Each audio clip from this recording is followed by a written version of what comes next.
थाने में कोई FIR तो नहीं है? किसी का मर्डर तो नहीं कर दिया आपने? किसी का रेप बलात्कार तो नहीं किया है?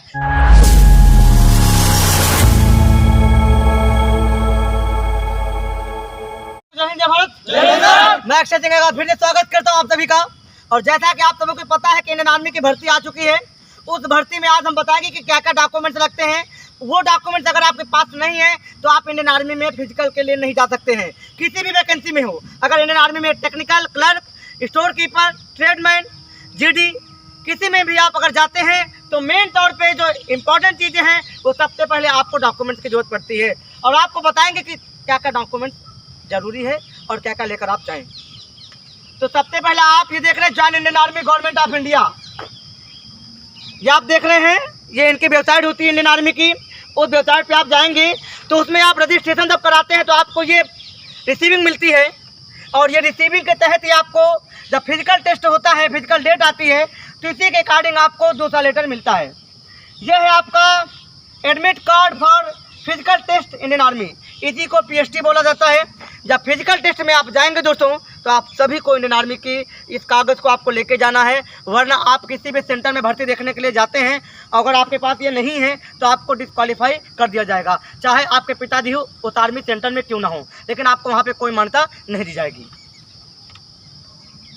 नेक्स्ट डॉक्यूमेंट आपका आता है हाई स्कूल। जो शुरुआत है कि हाई स्कूल, अगर आप ट्रेडमैन की भर्ती देखते हैं तो ट्रेडमैन तो कक्षा 8 से भी मांगता है, लेकिन GD के लिए हाई स्कूल कंपलसरी है। हाई स्कूल में आपको एक चीज़ देखना है कि जब आप आधार कार्ड लगाएंगे तो आपका नाम, पिता का नाम, और दूसरी चीज़ आपके नाम की जो इंग्लिश है, और तीसरी चीज़ आपका DOB। जो आधार कार्ड में है वही हाई स्कूल में होनी चाहिए, जो हाई स्कूल में है वही आपका आधार कार्ड में होनी चाहिए। सभी को समझ में आ रहा है? Yes, sir। क्योंकि यही चीज़ें आपके लिए ज़रूरी हैं, इसके बिना आप फॉर्म को सबमिट नहीं कर पाएंगे। अगर आप टेक्निकल या क्लर्क की तैयारी कर रहे हैं, जैसा कि टेक्निकल में आप जाना चाहते हैं तो PCM होना चाहिए, क्लर्क में जाना चाहते हैं तो PCM होना चाहिए, और अगर आप नर्सिंग असिस्टेंट में जाना चाहते हैं तो PCB, फिजिक्स, केमिस्ट्री और बायोलॉजी होनी चाहिए। तो उसके लिए भी इंटर की मार्कशीट। इसमें आपको एक चीज़ देखना, बहुत सारे बच्चे, कई बार हमारे पास भी ऐसे इन्फॉर्मेशन है कि जब वेरिफिकेशन हुआ है तो नाम में उनकी गलती हुई है, इंटर हाई स्कूल में अलग अलग, तो एफिडेविट लगवाने में भी दिक्कत होती है।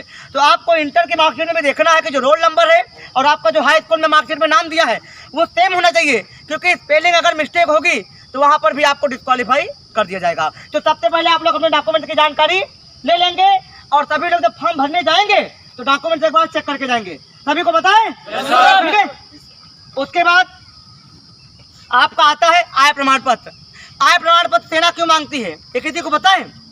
इससे यह पता लगता है कि आपके पिताश्री क्या करते हैं और आपकी इनकम कितनी है, महीने की, सालाना की, जो एनुअल इनकम होती है। क्योंकि स्टूडेंट है, आप सभी अगर आर्मी की तैयारी कर रहे हैं तो जाहिर सी बात है कोई बच्चा भी कमाई नहीं कर रहा है, तो ये आय प्रमाण पत्र आपका सबसे जरूरी होता है। फिर आता है आपका सामान्य निवास प्रमाण पत्र, और निवास प्रमाण पत्र बहुत जरूरी है। अब स्टेट गवर्नमेंट का निवास प्रमाण पत्र आपका नहीं चलेगा, अब सेंट्रल गवर्नमेंट का चलेगा। तो ये चीज़ें भी आपको ध्यान में रखनी होगी।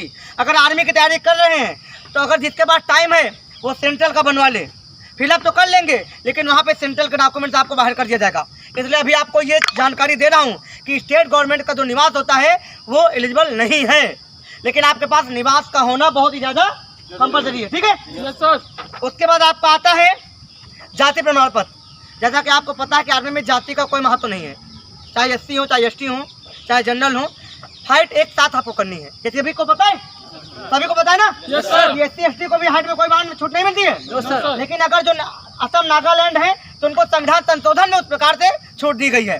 तो आपको जब आप जाति प्रमाण पत्र लेके जाएंगे सेना में तो ये जाति प्रमाण पत्र आपके पास होनी चाहिए, और वो भी अब सेंट्रल की होनी चाहिए। राज्य सरकार का महत्व को उन लोगों ने भी खत्म कर दिया है। तो सभी लोग एग्री है? समझ में आ रहे? Yes sir.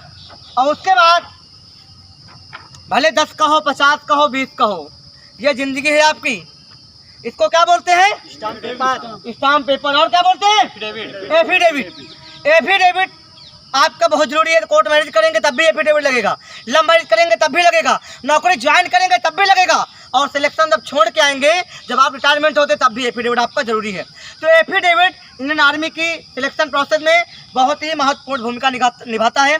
तो आप सभी के रिक्वेस्ट करते हैं कि वीडियो में बने रहें और पूरा वीडियो देखें, क्योंकि ये नोटिफिकेशन सब लोग अलग अलग तरीके से बता रहे होंगे, लेकिन जो चीज़ें यहाँ पे बताई गई हैं वो सबसे अलग चीज़ें दी गई हैं। बहुत सारे लोग ऐसा भी बताएंगे कि स्टेट का निवास आप लगा सकते हैं, स्टेट की जाति लगा सकते हैं, लेकिन ऐसा नहीं है। स्टेट गवर्नमेंट का निवास लगेगा और एफिडेविट आपका ओरिजिनल लगना चाहिए। अगर आपके पास ओरिजिनल है तभी आप सेना के लिए एलिजिबल हैं। तो सभी लोग सेना के लिए तैयार हैं? Yes sir. अग्निवीर बनेंगे? Yes sir. अग्निवीर बनेंगे? Yes sir. जय हिंद, जय भारत। जय हिंद, जय भारत। उसके बाद एक और चीज बनता है आपका करेक्टर। करेक्टर किसी का ढीला तो नहीं है? नहीं सर। ठीक ठाक है? Yes sir. चरित्र आपको ये बताता है कि आपका चरित्र कैसा है। 4 गर्लफ्रेंड तो नहीं रखा आपने, गर्लफ्रेंड रख सकते हैं, कोई दिक्कत नहीं, लेकिन करेक्टर आपका कैसा हो कि लड़ाई दंगा न किया हो आपने। एफिडेविट क्यों मांगा जाता है? इसी चरित्र के बेस में मांगा जाता है कि आपका उस थाने में कोई FIR तो नहीं है, किसी का मर्डर तो नहीं कर दिया आपने, किसी का रेप बलात्कार तो नहीं किया है। क्योंकि जब सिलेक्शन होता है तो PCC पुलिस करेक्टर सर्टिफिकेट वो आपको माना जाता है। उसके बाद PSC जो आपका ACP वहाँ से देता है, डिस्ट्रिक्ट थाने से देता है, और एक आपका होम डिस्ट्रिक्ट थाने में भी आता है, होम जिसको बोलते हैं विलेज पोस्ट, ठीक है ना।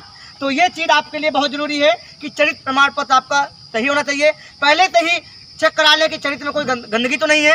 वैसे आप सभी का चरित्र कैसा है? सही है। बढ़िया है? Yes sir. जोर से बोलो। Yes sir. तो इसका मतलब ये है कि चरित्र प्रमाण पत्र सभी बच्चों का सही है। उसके बाद यहाँ पे थोड़ा सा फोटो दिखाया जा रहा है, कभी कभी 24 भी मांगता है, कभी कभी 16 भी मांगता है, ठीक है। तो फोटो आप सभी लोग और लेटेस्ट फोटो बनवा के रखिएगा। ऐसा नहीं कि 1 साल पुरानी हो, क्योंकि फोटो से आपकी क्वालिटी पता लग जाती है ना। तो फोटो आपके पास ज़रूरी है। 24 या 16 जितना मांगेगा उतनी फोटो आपको पास होनी चाहिए। और उसके बाद अब आपका सारी चीज़ें क्लियर होंगी और वहाँ जाते हैं तब आप फिजिकल के लिए क्या होंगे? एलिजिबल होंगे, ठीक है। तो साथियों, मैं भी कुछ आपको जानकारी बताना चाहता हूं कि आप अगर इंडियन आर्मी की तैयारी कर रहे हैं तो आपको पूरा डॉक्यूमेंट्स कंप्लीट होना चाहिए। क्योंकि आप 2 साल 2.5 साल से तैयारी करेंगे, वहां भर्ती में जाएंगे, तो आपको अगर वहां पे डॉक्यूमेंट्स से बाहर कर दिया जाएगा तो अच्छा नहीं रहेगा। तो जहां तक अपना पूरा डॉक्यूमेंट्स कंप्लीट करके जाइए, और एक पूरा जितना आर्मी के डॉक्यूमेंट्स हैं, अगर सब डॉक्यूमेंट्स लेके जाएंगे ठीक है। अगर एक भी आपके पास डॉक्यूमेंट्स नहीं तो आपको क्या करेंगे? इंडियन आर्मी से भगा दिया जाएगा, आपको डिस्क्वालीफाई कर दिया जाएगा, आपको रनिंग कोई मौका नहीं मिलेगा, हाइट भी नहीं नपा पाएंगे, कुछ भी नहीं कर पाएंगे। तो अपना आधार कार्ड और जितना आपका आधार कार्ड में जितना डेट ऑफ बर्थ रहना चाहिए, जितना भी, और उतना भी आपको मार्कशीट में 10वीं के मार्कशीट में रहना चाहिए। लास्ट में 2 लाइनें कहना चाहूँगा, सभी लोग सहमत हैं? Yes sir. नौकरी फौज की होगी, समय सर्दी का होगा। नौकरी फौज की होगी, समय सर्दी का होगा। सीधा बारूद पे जलेगी, कफन वर्दी का होगा। भारत माता की जय। जय हिंद, जय भारत।